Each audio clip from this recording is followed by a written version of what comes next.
কলবের ভেতরে যে গায়রুল্লাহ আছে এগুলাকে বাইর করে যদি আল্লাহকে কলবের ভিতরে বসায়া আল্লাহর কাছে যদি ওয়াদা করতে পারেন, আল্লাহ বুঝি নাই তাই নামাজ কাজা করেছি, বুঝি নাই তাই গুনাহ খাতা করেছি, বুঝি নাই তাই কোরআন পড়ি নাই, বুঝি নাই তাই জিকির করি নাই, কবরের আযাব বুঝি নাই, হাসরের আযাব বুঝি নাই, আমার ডান হাতে আমলনামা বাম হাতে আমলনামা এগুলো কখনো চিন্তা করি নাই, বুঝি নাই, এ কারণে মুয়াজ্জিনের আজানের কদর আমি করি নাই, মসজিদের জামাতের কদর আমি করি নাই, নবীর সুন্নতের কদর আমি করি নাই, কেটে ডাস্টবিনে ফেলে দিয়েছি। ওগো আল্লাহ, তোমার সন্তুষ্টির পথে আমি চলি নাই, বুঝি নাই, তাই আমি অন্যায় পথে চলে জিন্দেগি বরবাদ করে ফেলেছি। তাহলে আপনার জন্য আমি খুশখবরি লইয়া ইয়াউমুল জুমআয় আপনাদের কাছে সফর করে এসেছি। আপনি এখন খুশখবরি গ্রহণ করতে পারেন। লা তাকনাতু মির রাহমাতিল্লাহ, ইন্নাল্লাহা ইয়াগফিরুয যুনুবা জামিআ। আল্লাহ তাআলা নিরাশ হইতে মানা করেছেন। এখন যদি আপনি লজ্জিত হইয়া নাদামতের সাথে যদি আল্লাহকে বলতে পারেন, ওগো আল্লাহ আমি মাপ চাই, আমার পেছনের জীবনে যা ভুল করছি তুমি মাপ করে দাও আল্লাহ। আর যদি চোখের পানি গড়ায় একটা ফোঁটা পড়ে, আর যদি আল্লাহরে বলতে পারেন, আল্লাহ আমি মাপ চাই, তুমি আমাকে ক্ষমা করে দাও, সামনের থেকে তোমার পছন্দের কাজগুলা আমি করব, তাহলে রাসূল বলেছেন আত্তাইবু মিনাজ যামবি কামান লা যামবা লাহু। কেউ যদি লজ্জিত হয়ে তওবা করে ফেলায়, মহান আল্লাহ নিজের হাতে তার আমলনামার বাম পাশের সব গুনাহগুলো মুইসা তার ডান পাশের আমলনামা নেকি দিয়া ভরপুর বানায়া তাকে মাইমানা হিসাবে আল্লাহ তাআলা কবুল করে লয়। আল্লাহ তাআলা তার জিন্দেগির সব গুনাহ মাফ করে নিজের ডানপন্থী গোলাম হিসেবে তাকে কবুল করে নেয়। সে মরতে দেরি হয়, তওবাকারী ব্যক্তি মাসুম বেগুনাহ হয়ে যায়, তো সোজা মরণ দরজা দিয়া আল্লাহর জান্নাতের ভেতরে সে পাড়ি জমায়া ফেলায়। যদি তার জীবনে অনেক গুনাহ রয়, অনেক পাপ, অনেক গুনাহ তার আছে, এ কারণে আমি বলবো যুবকেরা, তোমরা এখানে বসছো, তোমরা তোমাদের 30 বছরের নামাজ নষ্ট করেছো, অথবা 35 বছরের নামাজ নষ্ট করেছো, অথবা তুমি 50 বছর বয়স হয়েছে কোনো ভাই যে 50 বছরের নামাজ তুমি বরবাদ করেছো। তুমি এখন তওবা করো, আল্লাহকে বলো, আল্লাহ আমি দোজখের আগুন ভয় পাই, জাহান্নামে আমি যাইতে পারবো না, আল্লাহ সইতে পারবো না, আপনি আমারে মাফ করে দেন। তো আল্লাহ তাআলা তোমাকে ডানপন্থী হিসেবে নেওয়ার জন্য ডাকতেছে তোমাকে। আল্লাহ কি বলে জানো? আল্লাহ বলে তোর গুনাহ কত বড়, আমার মায়া তার চাইতে অনেক বেশি বড়। তুই কত গুনাহ করেছিস, আমার ক্ষমা অনেক বড় প্রশস্ত দরিয়া খুলে আমি তোর জন্য বসে আছি, আয় আমার কাছে মাপ চা, আমি তোকে মাফ করে দিব। আর আল্লাহ আমাদের ডাকতেছেন, বাজওয়া বাজওয়া বাজওয়া বাজওয়া हर आचे हस्ती बाजवा गर काफिरो गुबरो बुतपुरुस्ती बाजवा गर काफिरो गुबरो बुतपुरुस्ती बाजवा ई दरगाहे माँ दरगाहे नौमीद नीस्त सदबार अगर तौबा शिकस्ती बाजवा सदबार अगर तौबा शिकस्ती बाजवा। আল্লাহ বলে তোমাকে যে তুই শতবার যদি তওবা ভেঙে থাকিস, আবার তওবা কর, আমি তোকে মাফ করব, তোকে ক্ষমা করব, রহমত থেকে নিরাশ হইস না। এজন্য আমরাও তওবা করতেছি, আর বামপন্থী কাজ করব না ইনশাআল্লাহ বলেন। বলেন ইয়া আল্লাহ আর নামাজ ছাড়বো না ইনশাআল্লাহ বলেন। ইয়া আল্লাহ আর রমজানের রোজা নষ্ট করব না ইনশাআল্লাহ বলেন। ইয়া আল্লাহ আর মিথ্যা কথা বলবো না ইনশাআল্লাহ বলেন। গীবত করব না ইনশাআল্লাহ বলেন। বামপন্থীদের সাথে চলবো না। জোরে আওয়াজ করে বলেন না কেন? আরো জোরে বলেন না কেন? সুতরাং ভেতরে কে থাকবে? জোরে আওয়াজ করে বলেন। আরো জোরে বলেন, ভেতরে কে থাকবে? কে? কারণ আমরা কার গোলাম? তাহলে আমাদের জীবনে পছন্দ বাস্তবায়ন হবে কার? আমরা ইবাদত করব কার? আমরা হুকুম মানব কার? এ জমিনে কার হুকুমত চলবে? এ জমিনে কার পছন্দের কাজ প্রতিষ্ঠা হবে? আমার ঘর কার পছন্দ মতো চলবে? আমার সমাজ কার পছন্দ মতো চলবে? আমি কার পছন্দ মতো চলব? কারণ আমি কার গোলাম? দেখায় বলেন কার গোলাম? আরো জোরে আওয়াজ করে বলেন আমি কার গোলাম? আরো জোরে বলেন আমি গোলাম কার? সুতরাং আল্লাহর কাছে ওয়াদা, আল্লাহর কাছে ওয়াদা হলো যে আল্লাহর পছন্দ বাস্তবায়নের জন্য আমার চেষ্টার শ্রম আর ঘামই শুধু না, আল্লাহ যদি আমার গায়ের রক্তটাও কবুল করে তাইলে আমি আল্লাহর পছন্দ বাস্তবায়নের জন্য জমিনে ফেলে দিতেও রাজি আছি, থাকবো ইনশাআল্লাহ। এইটা আল্লাহর সাথে ওয়াদা। কারণ আমরা ডান, আমরা ডান। আমরা কোন পন্থী? জোরে আওয়াজ করে বলেন। আমরা ডানপন্থী। লা ইলাহা ইল্লাল্লাহ, লা ইলাহা ইল্লাল্লাহ, লা ইলাহা ইল্লাল্লাহ, লা ইলাহা ইল্লাল্লাহ। দিলের ভেতরে গায়রুল্লাহ থেকে বের করে দিলের ভিতরে আল্লাহ ঢুকানোর মেহনত করে যাওয়া। তখন কি হবে? তখন সে ডানপন্থী হয়ে গেল।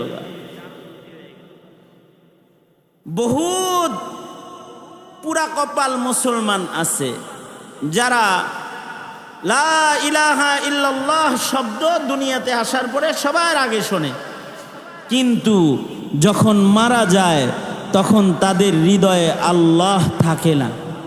অনেক আছে মুমিন যারা মুসলমানের ঘরে জন্মায়। আমরা যারা মুসলিম ঘরে জন্মাইছি ইল্লা মাশাআল্লাহ দু একজন ছাড়া সব মুসলমানের সন্তান এখানে, তাই না? জন্মের সাথে সাথে আমাদের ডান কানে আজান হয়েছে, বাম কানে ইকামত হয়েছে।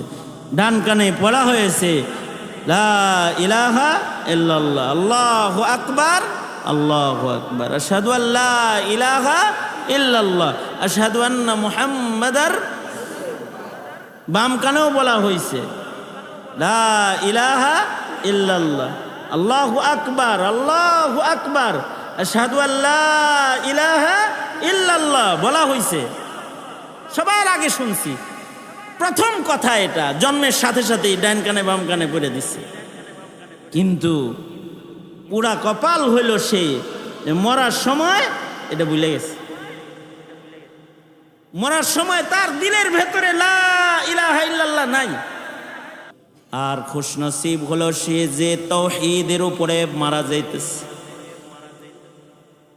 সবচেয়ে খুশনসিব হলো তারা যারা জন্ম তাওহীদের উপরে হইছে, মরণও তাদের তাওহীদের উপরে হইছে, তারাও খুশনসিব।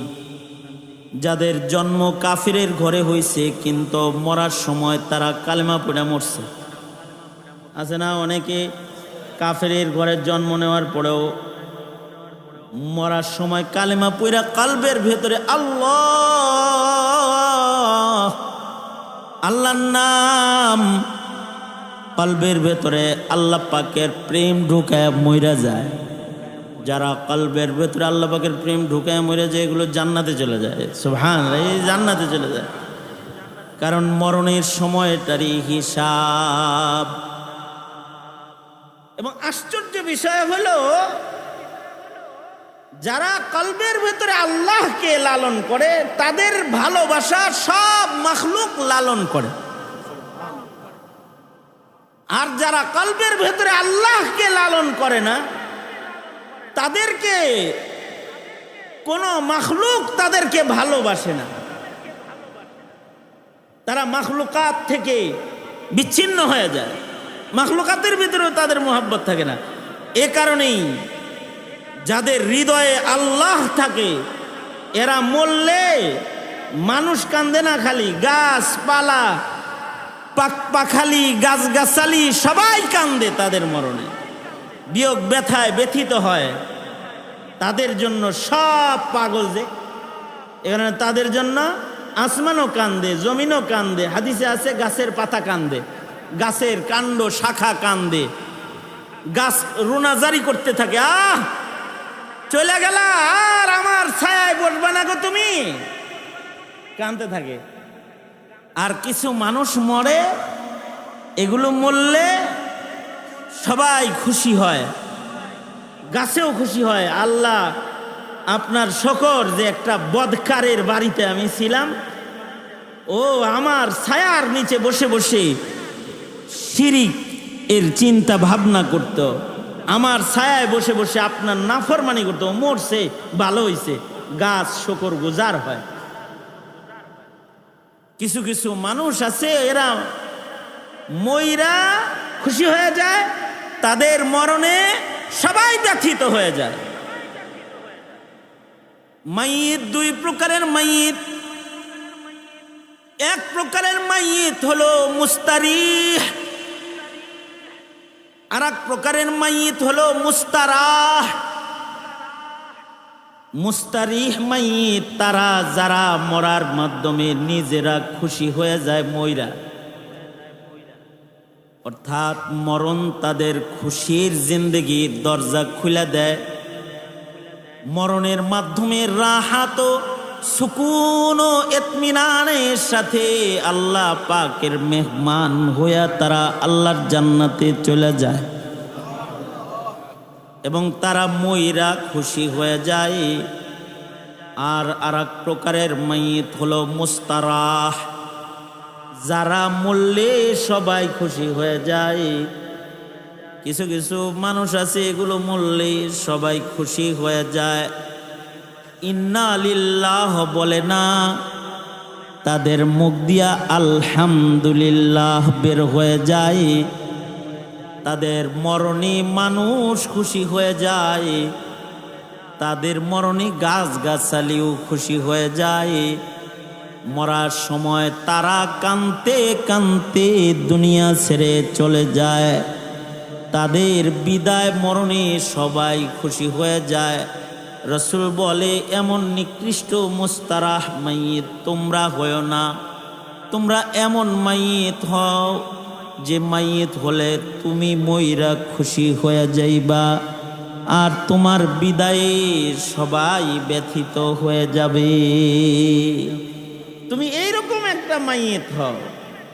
আমলি ভাবেও কিছু মানুষ এত নিকৃষ্ট থাকে যে তাদের নিকৃষ্ট কর্মকাণ্ডের কারণে সবাই তার মৃত্যু কামনাও করতে থাকে। আছে না নাই? আছে না নাই? আর কিছু মানুষ আছে সবাই মিলা মসজিদে বৈশা বলতে থাকে, আল্লাহ আমার হায়াতটা অমুকরে দিয়ে দিলাম, আমি বাইচা থাইকা তো লাভ নাই, উনি বাঁচলে লাভ আছে। আল্লাহ আমার হায়াতটা হাফিজি হুজুরে দিয়ে দিলাম, আমার হায়াতটা শেখুল হাদিস আল্লামা আজিজুল হক সাহেবরে দিয়ে দিলাম, আমার হায়াতটা ফজলুল করিমকে দিয়ে দিলাম, আল্লাহ আমার হায়াতটা মুবারক করিমকে দিয়ে দিলাম, আমার হায়াতটা আথার আলী রহমতুল্লাহ আলাইকে দিয়ে দিলাম। এরকম কইছে,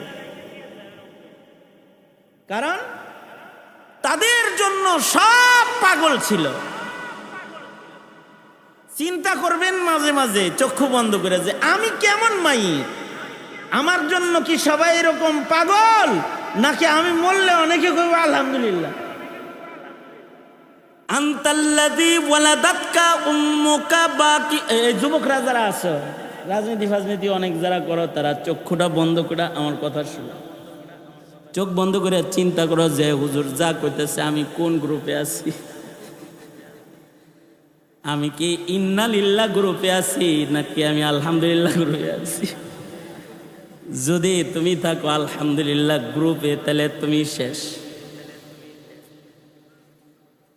তুমি আল্লাহর কাছেও নিকৃষ্ট, বান্দার কাছেও নিকৃষ্ট। কম আজ কম যদি বান্দার কাছে তুমি ভালো হইতে পারো, তো আল্লাহর বান্দাদের কাছে যে ভালো, সে কার কাছে ভালো? জোরে আওয়াজ করে বলেন, সে কার কাছে ভালো? যারা আল্লাহর বান্দাদের কাছে ভালো, তারা আল্লাহর কাছেও ভালো।